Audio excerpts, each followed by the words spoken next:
ఒకరికి పెట్టడం నేర్చుకో, దాచుకున్నది నీ వెంట వచ్చేది కాదు. నరసింహశతక కర్తే ఒక మాట అంటాడు, తల్లి గర్భము నుండి ధనము తేడెవ్వడు, వెళ్ళిపోయేడినాడు వెంటరాదు. లక్షాధికారైన లవణమన్నమే కాని మెరుగు బంగారంబు మింగబోడు. విత్తమార్జన చేసి విర్రవీగుటె కాని కూడబెట్టిన సొమ్ము కుడువలేడు. పుందుగా మరుగైన భూమి లోపల పెట్టి దాన ధర్మము లేక దాచి దాచి తుదకు దొంగలకిత్తురో దొరలకవునో.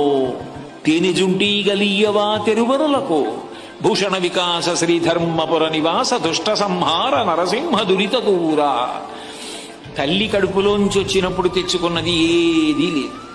అమ్మ కడుపులోంచి వచ్చినప్పుడు ఎలా వచ్చాడో వెళ్ళిపోయేటప్పుడు కూడా అంతే.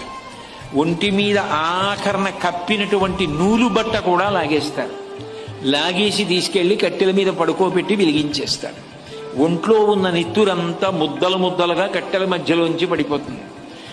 ఒంట్లో ఉన్నటువంటి మాంసం అంతా కాలిపోతుంది. తల వెంట్రుకలు మొదలైనవన్నీ ఊడిపోయి గాలికి ఎగిరిపోయి చెట్ల మొదట్లలోకి వెళ్ళిపోతాయి. ఎముకలు ఊడి మెల్లిమెల్లిగా కింద పడిపోతే కొడుకు అస్థి సంచయనం చేసి తీసుకెళ్లి గంగా నదులలో కలిపేశాడు. ఏది మిగిలింది? ఇలా ఇలా ఉన్ననాళ్ళు చూపించి బోరలు విరిచినటువంటి వాడు తుట్టతొతకు ఏమయ్యాడు, పిడికెడు బూడిదయ్యాడు.